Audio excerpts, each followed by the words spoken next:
लोग मेरा धर्म ना बदलते, फिर भी इन लोगों ने मेरा विश्वास कैसे बनाया मैं नहीं जानती।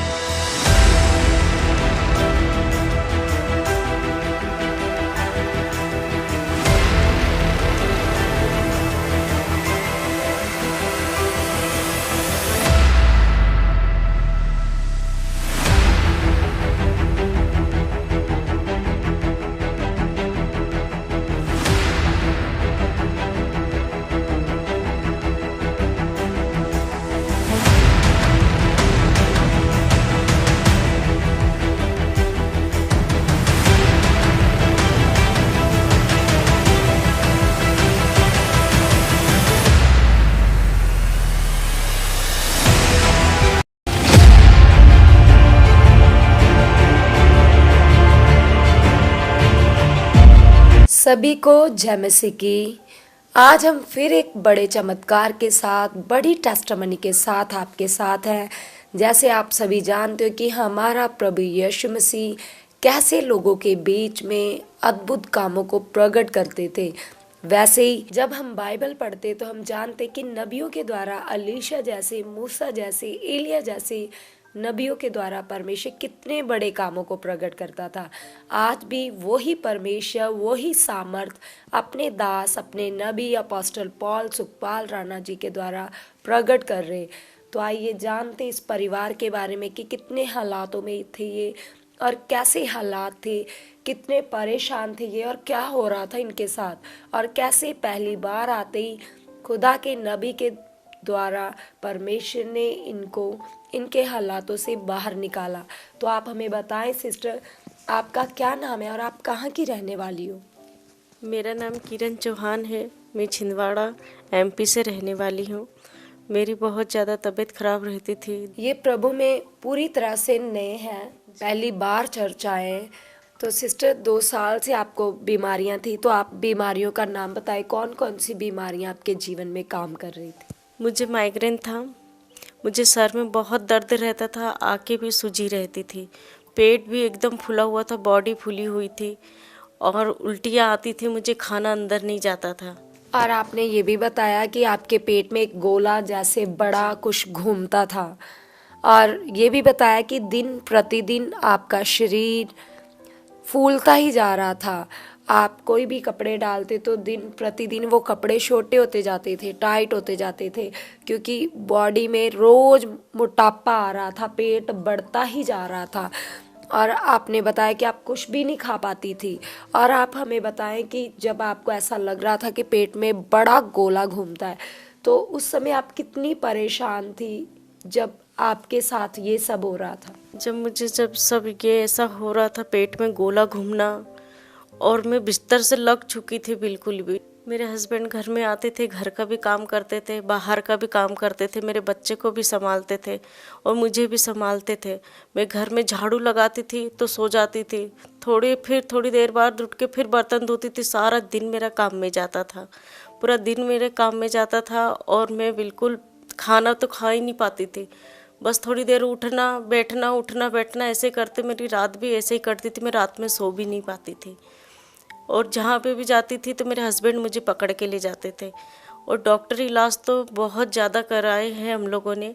डॉक्टर इलाज में सारी हमारी पैसा हमारा सीधा उसमें ही जाता था। आपके पति क्या काम करते हैं? मेरे पति सरकारी जॉब में है, वो बाहर का भी काम कर आते थे, घर का भी काम करते थे, और मुझे भी संभालते थे, मेरे बेटे को भी संभालते थे, और मुझे भी कभी यानी हर चीज़ में मेरा साथ देते थे। मुझे ना चक्कर आते थे तो मुझे कुछ भी नहीं सोचता था, कभी कभी गैस भी चालू कर देती थी, और जब सर दर्द होता था तो मैं सारा काम छोड़ देती थी। मुझे डिप्रेशन की भी प्रॉब्लम हो गई थी। डिप्रेशन में मुझे कुछ याद भी नहीं रहता था कि मैं कौन सा काम कर रही हूँ। काम करते करते छोड़ देती थी, सो जाती थी। फिर मेरे हस्बैंड आते थे, कहते थे कि ये वाला काम कैसे छोड़ के सो गई। तो मैं बोलती थी कि मुझे कुछ समझ में नहीं आता कि मैं कौन सा काम कर रही हूँ, मुझे कुछ दिखाई नहीं देता कि मैं कौन सा काम कर रही हूँ। मैं बेहोश हो जाती थी। जब मैं बीमार रहने लगी तो आस पड़ोस के लोग भी कहने लगे कि अरे तो इतनी मोटी होते जा रही है, इलाज नहीं कराती कहीं। मेरे हस्बैंड कहते थे मुझे कि इलाज कराने के लिए, पर मैं डरती थी कि कहीं अब डॉक्टर कहीं इंजेक्शन ना लगवा दे, ये ना कर दे, इसलिए मैं डरती थी हॉस्पिटल भी जाने के लिए। लेकिन मुझे जब ज़्यादा ही प्रॉब्लम होने लगी तो मैं हॉस्पिटल जाने लगी। पर डॉक्टर ने बताया कि माइग्रेन की शिकायत बताई मुझे, ब्लड की कमी बताई, और क्या डिप्रेशन बताया मुझे, और बताया कि ये ब्लड की कमी से सूजन आ रही है पूरी बॉडी में। पेट भी हमेशा फूला हुआ रहता था, पैरों में भी सूजन रहती थी, खाना भी बिल्कुल मेरे से पचता नहीं था। और उस समय आपके मन में कैसी बातें चलती थी, क्या लग रहा था कि क्या हो जाएगा, क्योंकि इतनी सारी बीमारियां आपके जीवन में काम कर रही थी, ना तो रात को चैन था ना दिन को चैन था, दुष्ट आत्माएं बीमारी के रूप में आपके जीवन में काम कर रही थी, तो क्या लग रहा था उस समय, ये बताएं। जब कपड़े आते नहीं थे ना तो मुझे बहुत रोना आता था कि मेरी फैमिली में सारे दुबले हैं और मैं ही अकेली मोटी हूँ, तो मुझे बहुत रोना आता था। मुझे ब्लाउज तक नहीं आते थे, सूट नहीं आते थे, मैं गाउन पहनती थी, और कहीं उसके कारण मैं कहीं जाती भी नहीं थी बाहर कि मुझे फिर सूट पहनना पड़े, साड़ी पहनना पड़े, और ब्लाउज तो मुझे आते नहीं थे, सूट भी नहीं आते थे, इसलिए मैं घर से कहीं जाना बाहर बंद कर दी थी, घर में ही रहती थी। आपने ये बताया कि आप हर समय नाइट ड्रेस में रहते थे, कहीं भी जाते घर से बाहर तो नाइट ड्रेस में जाते थे, और इतनी शर्मिंदगी फील करते थे कि घर से बाहर जाते ही नहीं थे, क्योंकि अगर जाते थे तो आस पड़ोस के लोग आपको बातें करते थे कि कैसी बन गई है तू। तो सिस्टर, उस समय आपके मन में कैसे विचार चलते थे? ऐसे विचार चलते थे मुझे तो कि फांसी लगा लूँ, मेरे दिमाग में यही चलता था, और हमेशा बीमारी रहती थी तो मुझे ऐसा लगता था कि बस मैं फांसी लगा लूँ। मेरे हस्बैंड भी बहुत थक चुके थे मुझे पैसा लगा लगा के। जैसे ही मेरे हस्बैंड घर में आते थे वैसे मुझे हस्बैंड को देख के मुझे चिढ़ होने लगी थी। जैसे ही आते थे तो बस वो मुझे बोलते थे क्यों सो रही है, तो मैं उनसे झगड़ा करती थी, मुझे तकलीफ़ हो रही, मैं इसलिए सो रही हूँ। और वो काम के लिए भी मैं बहुत झगड़ा करती थी कि आप काम करो, मैं नहीं करूँगी, ये काम मुझे नहीं बनेगा। मैं इतना झगड़ा करती थी। वो बाहर का भी काम कर कर आते थे, फिर घर का भी करते थे, मेरे बच्चे को भी संभालते थे और मुझे भी संभालते थे। आप देख सकते कलीसिया की दुष्ट आत्माएं कैसे लोगों के जीवनों को बर्बाद करती है। वैसे इस बहन का जीवन भी नर्क भरा बन चुका था। दुष्ट आत्माएं बीमारी के रूप में इनके जीवन में आ चुकी थी और पूरी तरह से इनको बर्बाद करने वाली थी। और सिस्टर, आपने कितना इलाज करवाया इन बीमारियों का, आप हमें बताएं। बीमारियों का इलाज तो मैं बहुत करा चुकी हूँ। जो जहाँ पर भी जो डॉक्टर के पास बताते थे हम वो डॉक्टर के पास जाते थे, जो जहाँ बाबा भगत जहाँ बताते थे वहाँ पर जाते थे। मंदिर भी गई मैं, उपवास भी बहुत सारे रखे। मेरे हस्बैंड ने तो कई जगह लंगर भी करवाए कि ठीक हो जाए, फिर भी मैं ठीक ही नहीं हो पाई। मेरे पति ने तो मुझे ओझा बाबाओं के पास भी तक लेकर गए, जो जहाँ बताते थे वहाँ तक लेकर के गए मुझे। डॉक्टरी इलाज भी उन्होंने बहुत करवाया। हर पैसे हर तकलीफ़ों से मुझे दूर रखना चाहते थे, लेकिन मैं फिर भी नहीं हुई। हर तकलीफ़ मेरे पास ही रही। मैं इतने मंदिर मस्जिद जाने के बाद भी तकलीफ़ मेरे से दूर नहीं हुई, मेरे पास ही रही वो तकलीफ़ें। मैं हार चुकी थी डॉक्टरों से भी और सब बाबाओं से भी। फिर मैं रो रो के मैं एक दिन मेरी ननद के घर गई। उन्होंने प्रभु के बारे में मुझे ज्ञान दिया कि प्रभु एक बार उसके वचन को पढ़कर देखो, सुनकर देखो, आप जाके देखो, आपका जीवन बदल जाएगा। पर मैंने नहीं मानी, क्योंकि मैं अपने भगवान धर्म नहीं बदलना चाहती थी। लेकिन मेरे पति का विश्वास था, क्योंकि मेरे पति जाके मेरी ननद के घर में वो प्रार्थना सुनते थे, देखते थे। मेरे पति जुड़े हुए थे, लेकिन मैं नहीं। मुझे चिढ़ आती थी कि ये क्यों देखते। मेरे घर में मैं देखने नहीं देती थी, वो मेरी ननद के घर जाकर देखते थे। पर मुझे बहुत चिढ़ आती थी। मैं उनके घर भी जाती थी, अगर वो करते थे प्रार्थना तो मैं उठ के अपने घर आ जाती थी। मेरे पति ने जब प्रार्थना करते थे और मेरी ननद भी करती थी, तब मुझे थोड़ा थोड़ा विश्वास होने लगा। लेकिन फिर भी मुझे ऐसा लगता था कि ये लोग मेरा धर्म ना बदल दे, इसलिए मैं आने के लिए बिल्कुल भी राजी नहीं थी। फिर भी इन लोगों ने मेरा विश्वास कैसे बनाया मैं नहीं जानती, और कैसे प्रभु ने मुझे यहाँ तक लाया ये भी नहीं जानती मैं रात में जब हम लोग आए हैं, नाइट में हम भोपाल तक आए हैं, तो मुझे होश नहीं था। मुझे होश आया दिल्ली में, और जब मैंने देखी तो मैं नाइट सूट में थी, गाउन पे। इतनी बॉडी फूली हुई थी मेरी, जो कपड़े तक नहीं आ रहे थे। मैं बिना उसके कपड़े गाउन सूट पर आई हूँ, सूट भी नहीं आ रहे थे। मुझे पता नहीं इन लोग कैसे कैसे लेकर के आए हैं यहाँ तक। और जब मैं यहाँ तक आई हूँ, जब मैं चल भी नहीं पाती थी, और जब मुझे बहुत गुस्सा आया कि यहाँ क्यों लेकर आए इन लोग, जब मैं होश में आई तो मुझे बहुत गुस्सा आ रहा था, ऐसा लग रहा था कि वापस भाग जाऊं। जैसे अभी आपने सुना कि ये बहन मीटिंग में यहाँ सुखपारा मिनिस्ट्री में आए, तो आइए देखते हैं उस समय के ले हैंड सीन को जब ये पहली बार मिनिस्ट्री में संडे मीटिंग में पहुंचे।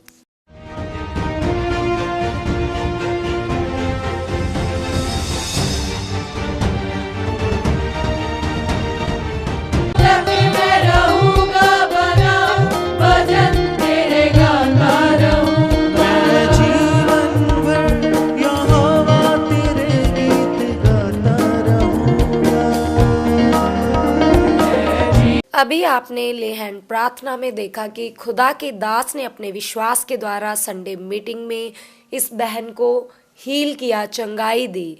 और उस समय जो ये बहन खाना नहीं खा रही थी, लगातार चक्कर आ रहे थे, गिर जाती थी, इनके घर वाले सहारा देकर लेकर जाते थे, इन सब प्रॉब्लम से तो ये बहन उसी दिन चंगे हो गए।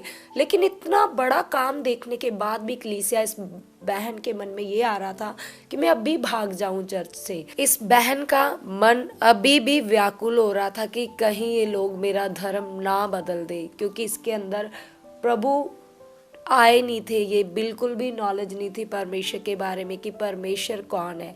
फिर अगले दिन खुदा के दास जब लोगों को टीचिंग देने के लिए यहाँ चर्च में आए, परमेश्वर के दास लोगों को ज्ञान दे रहे थे, तो उस जगह ये भी शामिल थे। और फिर खुदा के दास ने परमेश्वर की सामर्थी बातों को लोगों को सिखाया और बताया।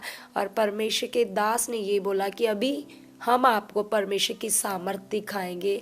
और परमेश्वर के दास ने ये बोला कि कौन है जो पहली बार यहाँ पर आया और विश्वास नहीं करता, हम अपने विश्वास के द्वारा उसे हील करेंगे। फिर ये बहन आगे आए और परमेश्वर के दास के द्वारा फिर से इनके ऊपर प्रार्थना हुई। तो आइए देखते हैं उस समय के भी ले हैंड सीन को। पहली बार कौन आया आज जो यीशु को नहीं जानता? जो पहली बार आया यीशु को नहीं जानता। तुम भी पहली बार आई हो, आप पहली बार आई हो। क्या है तुम्हारी बॉडी में हालात? क्या प्रॉब्लम है तुम्हारी बॉडी में? है पेट में दर्द होता है? कब से? 1 साल से हो रहा है, लेकिन अभी ज्यादा हो रहा है। कितना ज्यादा? टेस्ट कराया? जी टेस्ट कराया? अभी हो रहा है जी। मुझे कितना? पेट में अभी। आजा आजा मेरे साथ। ये देख लो, अब ये यीशु को नहीं जानती। क्या नहीं जानती? ठीक है, क्या नहीं जानती? ये पहली बार यहां आई है। इधर आजा, खड़ा हो जाओ। आज मैं तेरा दर्द दूर करने जा रहा हूं परमेश्वर की शक्ति से। कर दूं? कर दूं? ठीक कर दूं तुम्हें? अभी इधर मेरी तरफ सीधा जा। अभी परमेश्वर काम करने जा रहा है बिना इसके विश्वास से। ठीक है, आंखें बंद कर। शट। खुदावन तेरे दिए हुए अधिकार को यूज करता हूं। यह अंधकार का, दुष्ट आत्मा का गंदा प्रभाव इसके सिर में और जो इसके शरीर में, पेट में काम कर रहा है, ये शैतानी नेगेटिविटी, दर्द, shut shut in Jesus right now. इसके पेट पे और सिर पे हाथ रख दो। इसी वक्त इस गंदी आत्मा को जो साल से इसके शरीर में काम कर रही है, इसके सर में, पेट में, निकल। Shut out in Jesus. Free in Jesus. Free free in Jesus. Out. Free. छोड़ दी। उठ उठ, मेरी तरफ देख। मैं परमेश्वर की शक्ति से तुम्हें हील कर रहा हूं। ठीक है, ठीक है, अभी मेरी तरफ देखते जा। Free right now. झुक झुक, चक्कर चक्कर, अपना पेट पूरा अच्छे से ऊपर नीचे देख। जो दर्द हो रहा है देख। नहीं है दर्द? माइक दो से। अभी दर्द नहीं हो रहा। देख लो, खत्म हो गया। तो अभी आपने देखा कलीसिया उस ले हैंड को, उस सीन को जिसमें परमेश्वर के दास ने दूसरे दिन भी इस बहन के ऊपर प्रार्थना की। तो सिस्टर आप हमें बताएं कि जब परमेश्वर के दास ने आपके ऊपर प्रार्थना की तो उसके बाद क्या हुआ? जब प्रभु जी के दास ने मेरे ऊपर प्रार्थना की, मेरे पेट में जो गोला घूम रहा था वो भी मुझे नहीं पता कहाँ गायब हो गया, और जो पैर में मुझे अकड़न आई थी वो भी मुझे नहीं पता कहाँ चले गई। सर दर्द भी पता नहीं मुझे कहाँ चले गया। मैं एकदम चंगी हो चुकी थी और अपने पैरों से चलकर मैं सब तरफ घूम रही थी कि मुझे यकीन नहीं हो रहा था कि मैं चलने भी लगी हूँ। अभी आपने इस बड़े चमत्कार को देखा और सुना कि हमारा परमेश्वर कितना चमत्कारी परमेश्वर है, कैसे वो उन लोगों को भी शिफा देता है, चंगाई देता है जिनके अंदर विश्वास नहीं होता। तो खुदा के दास के ऊपर जो ग्रेस काम करती है, उस ग्रेस के द्वारा बड़े बड़े काम होते कलीसिया। तो सिस्टर आप हमें ये बताएं कि यहाँ चर्च में आकर आपको कोई ऐसी शिक्षा दी गई जिससे आपको लगा हो कि धर्म बदलते यहाँ पर धर्म बदलने वाली तो कोई बात नहीं हुई है। यहाँ पर मीटिंग में जो प्रभु जी के दास जो बता रहे थे प्रभु जी के बारे में। सिस्टर आप बताएं कि आप कितना खुश हो इतने बड़े चमत्कार को लेने के बाद, और क्या मैसेज देना चाहते हो अपने जीवन से दूसरों को? आप लोगों ने तो मुझे वीडियो में देख ही चुके थे कि मैं कैसे आई थी और आज कितनी चंगाई लेकर जा रही हूँ। मेरे दिल में आज बहुत खुशी है कि मैं आज जो सपने लेकर आई थी मेरे सपने पूरे हो चुके हैं।